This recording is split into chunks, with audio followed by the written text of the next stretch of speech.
Welcome back, everybody, to the GSMC Hoops and Heels Women's Sports Podcast, brought to you by the GSMC Sports Network. We just got done talking about those who qualify for the U.S., Czech Republic, and Ukraine tennis teams for the Olympics. And now we are switching over to women's MMA. We have two things to talk about in regards to the women's MMA. We are going to talk about Ronda Rousey's downfall and Amanda Nunes' possible comeback. Okay, let's start with Ronda Rousey. Okay, so Ronda Rousey is a former professional mixed martial artist and judoka who has significantly impacted the realm of women's combat sports, particularly in MMA. Rousey's career began in judo, where she achieved notable success by winning a bronze medal at the 2008 Olympics, making her the first American woman to earn an Olympic medal in judo. Following her judo career, Rousey transitioned to MMA, where she quickly rose to prominence. She was instrumental in convincing Dana White, president of the Ultimate Fighting Championship, or UFC, to include women in the organization. Rousey became the first female fighter to sign with UFC and soon became the first women's bantamweight champion. Her aggressive fighting style, particularly her signature armbar submission hold, her charisma, and her ability to draw large audiences helped to achieve and elevate women's MMA to unprecedented levels of popularity and credibility. Rousey's influence extended beyond just fighting. She helped to open the door for more women in MMA, leading to the expansion of female divisions in the UFC and other organizations. This expansion provided more opportunities for female fighters to compete and gain recognition on large platforms. Rousey's mainstream appeal also brought women's MMA to a broader audience, which helped secure better sponsorships and media deals for the sport. Unfortunately, Ronda Rousey had a downfall in the competitive sphere. In 2015, Rousey lost to Holm at UFC 193. Rousey was knocked out by Holm with a head kick in the second round, ending her reign as the UFC Women's Bantamweight Champion. This loss was particularly shocking because Rousey had been dominant up to that point, and the defeat highlighted potential gaps in her striking, defense, and boxing skills. And then in 2016, Rousey lost to Amanda Nunes. She had returned to the octagon after over a year away from MMA to fight Nunes at UFC 207. This comeback, however, was short-lived as Nunes defeated Rousey by TKO in just 48 seconds of the first round. This fight raised questions about Rousey's ability to compete at the top level against well-rounded and powerful strikers like Nunes. These consecutive defeats significantly impacted Rousey's fighting career, leading her to eventually retire from MMA. These losses not only ended her dominance in the sport, but also changed public's perception and her own focus, pushing her towards a new career in professional wrestling with the WWE. So Dana White, UFC CEO, recently came out explaining what he thinks led to Rousey's downfall in the competitive sphere. This happened on the recent appearance on the Club Shay Shay show, and he said, while she was doing what she was doing, building the sport, the UFC and women, these other women were training to beat her. She had taken so much time on her shoulders at the time. It was literally impossible for her to keep growing as a fighter during that period. Still, White mentioned that it is nearly impossible to replicate Rousey's success because it is so unique. He said, if you look at Ronda, she came in and blew up the UFC for women, opened the door for all the women to come in. She has written books that have been New York Times bestsellers. She just wrote a screenplay for her own story.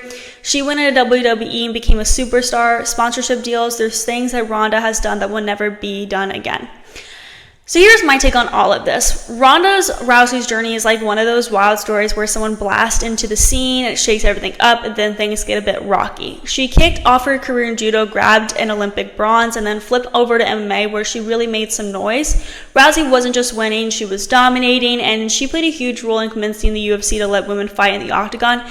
Yep, she was that influential. But here's the thing about being on top. Everyone else is gunning for your spot.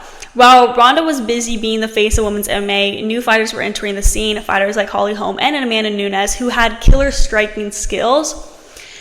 These newer fighters had taken notes and were training specifically to take down a champ like Rousey. When Rousey faced Holmes and then Nunes, it was clear the sport had evolved and she was a bit behind in some areas, especially in her striking defense.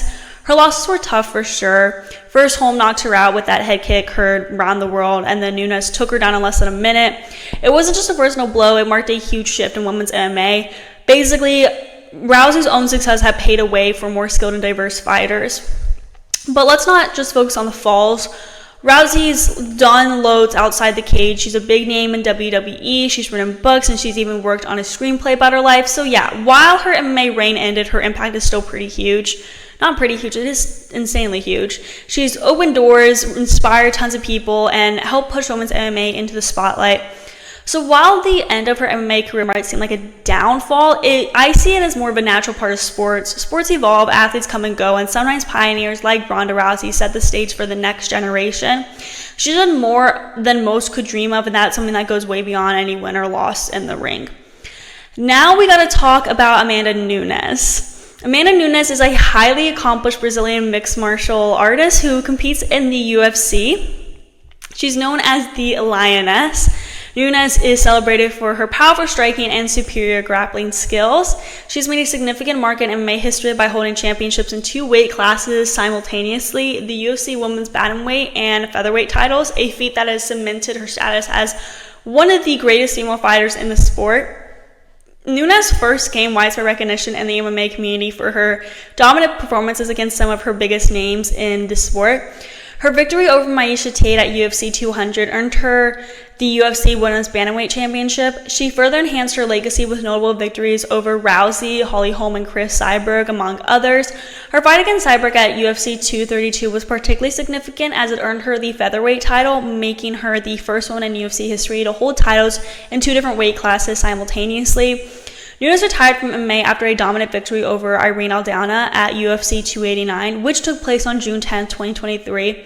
In this fight, she successfully defended her bantamweight title and concluded her illustrious career on a high note, solidifying her legacy as one of the greatest female fighters in the history of MMA. However, Dana White has hinted that Nunes could be returning soon. Although Nunes' retirement came up as a bit of a surprise, it was justified considering she had already fought and beat everyone put in front of her. That, though, changed over ever so slightly earlier this year when the UFC announced that signing of the dominant Jiu-Jitsu Kayla Harrison. Harrison experienced similar success to Nunes throughout her tenure with PFL, winning the $1 million tournament twice and dispatching almost everyone put in front of her. After becoming a free agent earlier this year, the 33-year-old surprisingly accepted an offer to join the UFC, something that has been desired by fans for years as they had hoped for a matchup between Nunes and Harrison. The 2-time Olympic gold medalist won in her UFC debut at UFC 300, crushing former champion Holm and submitting her in the second round. Following her win, Harrison called for a title shot against current bantamweight champion Raquel Pennington, but that didn't sit well with the Lioness. Sharing a video on her social media, Nunes seemed frustrated that Harrison didn't call her name. The women's featherweight division was disbanded with Nunes' retirement, but there could potentially be a reason to bring it back, even just for one fight. Rumors circulated amongst fans recently that a fight between Harrison and Nunes was being attempted to be made to replace Conor McGregor and Michael Chandler as the UFC 303 main event. However, they are inaccurate. Despite that, Dana White has admitted that Nunes could return, with her seemingly hinting at the possibility following UFC 300. The potential comeback of Amanda Nunes to face Kayla Harrison is a fascinating prospect that has the MMA community buzzing. So here's my take. If Nunes steps back into the octagon to take on Harrison, it would not only be a blockbuster fight, but also a clash of titans with significant implications for both fighters' legacies. Kayla Harrison has several factors in her favors. Her judo skills are unmatched in MMA, which could pose a unique challenge for Nunes, who, despite being a black belt in Brazilian Jiu-Jitsu, has faced few opponents with Harrison's grappling credentials. Harrison's size and strength could also play a critical role, especially if the fight is a featherweight. However, beating Amanda Nunes is a tall order. That's a lot to ask for.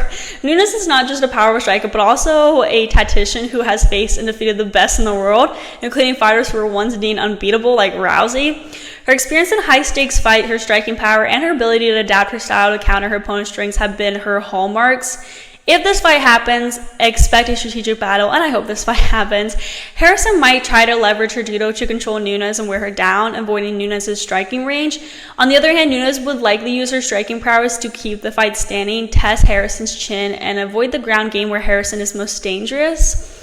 The fight, if it materializes, will be a monumental event in women's MMA. It's a tough call, but given Nunes' proven track record against top-tier talent, her experience might just give her the edge. However, Harrison's unique skill set and physical advantages mean she could very well hand Nunes a defeat if she can effectively execute her game plan. Overall, this matchup would be a gift to MMA fans and a thrilling addition to the legacies of two of the most dominant women's fighters in the history of the sport. So we're now going to move on to our next segment where we're going to talk about beach volleyball players in the Olympics. Before we get into that, we're going to be taking a very short break.